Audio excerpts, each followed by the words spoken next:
नमस्कार दोस्तों। जैसा कि हम सब जानते हैं, चाइना ने बीते कुछ डेकेड्स में जिस स्पीड से तरक्की करी है वो सच में चौंकाने वाली है। आज दुनिया उसे एक सुपर पावर मानती है, लेकिन ये बात कम दिलचस्प नहीं है कि जिन यूरोपियन कंट्रीज और यूएस ने उसे टेक्नोलॉजी दी और खड़ा किया, आज वही चाइना उन्हें आंखें दिखा रहा है। रेयर अर्थ मेटल्स, जिन्हें टेक्नोलॉजी के सीड्स कहा जाता है, आज की इमर्जिंग टेक्नोलॉजीज का आधार हैं, जैसे electric vehicles, defence weapons, smart electronics, jet engines, cancer medicines और विंड टर्बाइंस। चाइना का इन 17 क्रिटिकल एलिमेंट्स पर लगभग मोनोपोली है। दुनिया के 70% रेयर अर्थ माइनिंग और 90% रिफाइनिंग चाइना में होती है। एक रिपोर्ट के अनुसार आज चाइना में अरबपतियों की संख्या 490 है, जबकि भारत में 200। चाइना के करोड़पति 65 लाख हैं और भारत के सिर्फ 15 लाख। रशिया यूक्रेन युद्ध में रशिया का खुला समर्थन किया। चाइना ने electronics, machinery, auto parts, semiconductors और ड्रोन्स रशियन मिलिट्री को सप्लाई किए। रशिया से सस्ते ऑयल और गैस मैसिव इंपोर्ट किया और 2023 में रशिया उसका सबसे बड़ा ऑयल सप्लायर बन गया। दोनों देशों ने अपने व्यापार को यूएस डॉलर से हटाकर चाइनीज युआन में करना शुरू कर दिया, जिससे सैंक्शंस का असर कम हो गया।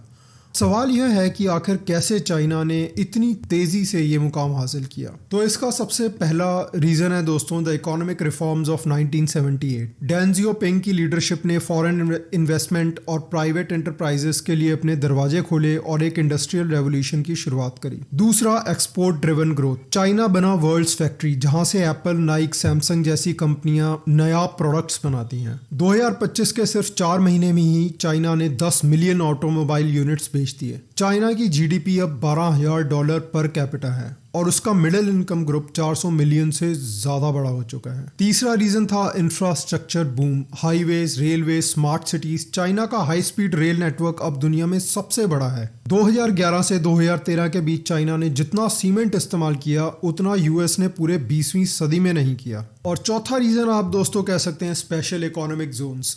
शेंजन, जो कभी एक मछली पकड़ने वाला गांव था, आज ग्लोबल टेक्नोलॉजी हब है, जहां हुआई और टेंसेंट जैसी कंपनियां हैं। Fifth, urbanisation. 1978 में सिर्फ 18% चाइनीज पॉपुलेशन अर्बन एरियाज में रहती थी। अब हाल ये है कि ये आंकड़ा 60% के पार है। इसने चाइना को एक नया कंज्यूमर क्लास और वर्कफोर्स एडवांटेज दिया है। और दोस्तों, अगला रीजन है गवर्नमेंट प्लानिंग। चाइना की सरकार ने एनर्जी, टेलीकॉम, फाइनेंस जैसे क्रिटिकल सेक्टर्स को कंट्रोल में रखा है और सेंट्रलाइज्ड प्लानिंग के जरिए ग्रोथ को पुश कर रहा है। मिलियंस लोग गरीबी से बाहर आए और एक स्किल्ड प्रोडक्टिव पॉपुलेशन बनकर तैयार हो गई। सातवां रीजन है इनोवेटिव टेक्नोलॉजी।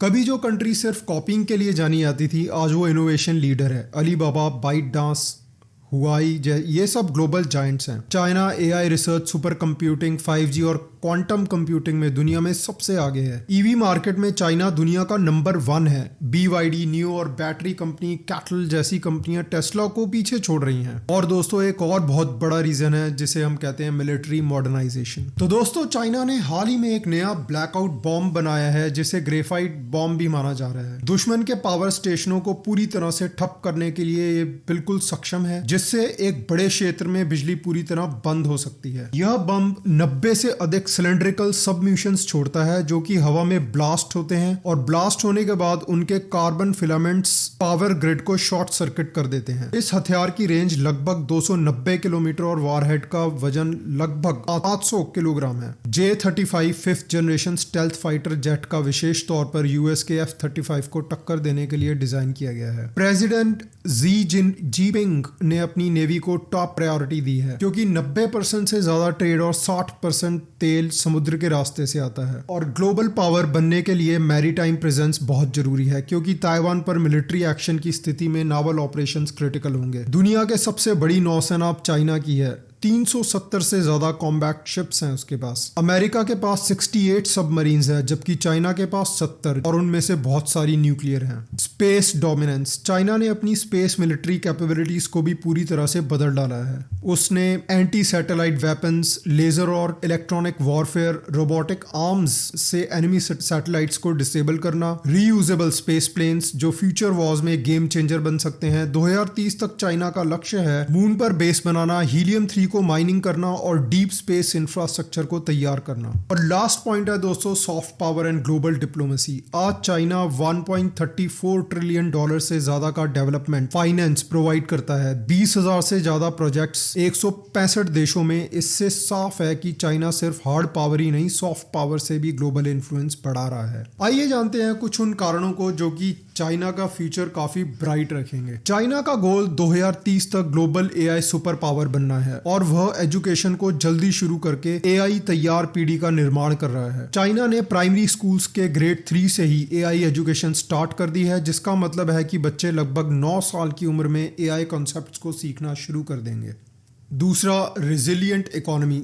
चाइना की अर्थव्यवस्था अब केवल निर्यात पर आधारित नहीं है, वह एक कंज्यूमर ड्रिवन मॉडल की ओर बढ़ रहा है जो ज्यादा स्थिर और घरेलू मांग पर केंद्रित है। विशेषज्ञों का मानना है कि आने वाले दशकों में चीन की प्रोडक्टिविटी अमेरिका से तेज बढ़ेगी। अगर यह ट्रेंड जारी रहता है तो चीन की जीडीपी अमेरिका की तुलना में 2 गुनी या तिगुनी तक हो सकती है। चीन की एडवांस इंडस्ट्रीज अब एक ह्यूज मिडिल क्लास तैयार कर रही है। अर्बनाइजेशन तेजी से इनोवेशन और डोमेस्टिक कंजम्पशन को प्रेरित कर रही है। हालांकि एजिंग पॉपुलेशन एक चिंता है, लेकिन ऑटोमेशन के जरिए इससे निपटने में मदद मिल रही है। इसके साथ ही चीन रेगिस्तानों को हरित बना रहा है, मॉडर्न वाटर सिस्टम्स और हाई टेक फार्मिंग से अरबों लोगों के लिए न्यूट्रिशन सुनिश्चित कर रहा है। तीसरा, स्ट्रेटेजिक ग्लोबल पोजीशनिंग। अमेरिका और उसके सहयोगी चीन से घरेलू प्रोडक्टिविटी को स्लो करने में सक्षम नहीं है, क्योंकि यह विकास ज्यादातर ऐसी टेक्नोलॉजी पर आधारित है जो उनके कंट्रोल में है ही नहीं। चीन युआन को एक ग्लोबल करेंसी बनाने की डायरेक्शन में काम कर रहा है, जिससे यूएस डॉलर की लीडरशिप को खुली चुनौती मिल रही है। वह मिलिट्री रिलेशनशिप से दूर रहकर फ्लेक्सिबल इंटरनेशनल पार्टनरशिप बना रहा है, खासकर अफ्रीका, एशिया और लैटिन अमेरिका में, जहां चीन की निवेश और व्यापार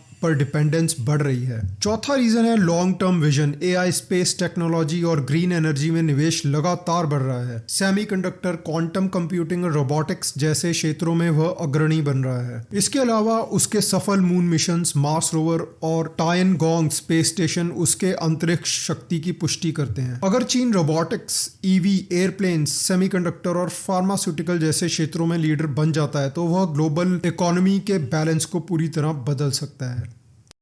तो दोस्तों, ऐसा नहीं है कि चाइना में सब कुछ बहुत अच्छा हो रहा है। उसके आगे कुछ बहुत ही ज़्यादा गंभीर चैलेंजेस भी हैं, जैसे कि पॉपुलेशन डिक्लाइन।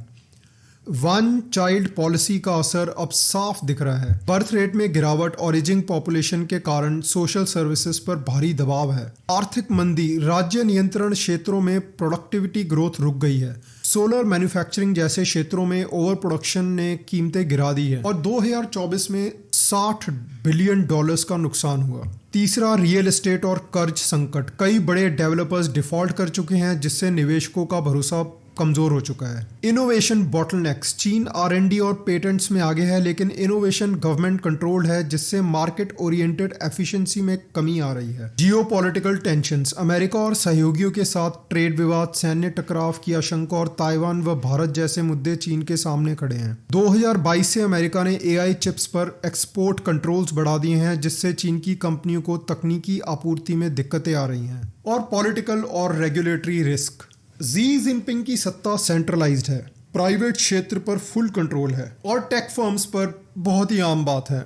ये सब बिजनेस कॉन्फिडेंस को प्रभावित करते हैं। बेल्ट एंड रोड इनिशिएटिव की बहुत ज्यादा आलोचना हो रही है, जहां ट्रांसपेरेंसी की कमी और कर्ज का दबाव एक चिंता का विषय है। तो दोस्तों, ये सच है कि आज चाइना अनस्टॉपेबल है, लेकिन ये इंडिया के लिए भी एक बहुत बड़ी बात है। इंडिया हमेशा चाइना के साथ अच्छे रिलेशंस चाहता है, लेकिन ये कभी पॉसिबल ना तो हुआ है और ना ही कभी होगा। इंडिया के पास अब क्या चॉइस है? इंडिया की डेवलपमेंट सुपर फास्ट स्पीड पर करनी होगी और डिफेंस में तो इंडिया कोई कॉम्प्रोमाइज ही नहीं कर सकता। हमारे बेबाक एयर चीफ ओपनली प्रेशराइज कर रहे हैं फास्टर डिलीवरीज के लिए, लेकिन हमारी गवर्नमेंट और हमारी डिफेंस कंपनीज को सोचना है कि इंडिया को कैसे सक्षम बनाया जाए। खैर, ये एक बहुत बड़ा और डिफरेंट टॉपिक है, इस पे फिर कभी बात हो सकती है। तो दोस्तों, आने वाले समय में चाहे वो इकोनॉमिक्स हो या डिफेंस हो या स्पेस हो, चाइना हर मैदान में दुनिया को टक्कर देने के लिए और पीछे छोड़ने के लिए तैयारी कर चुका है।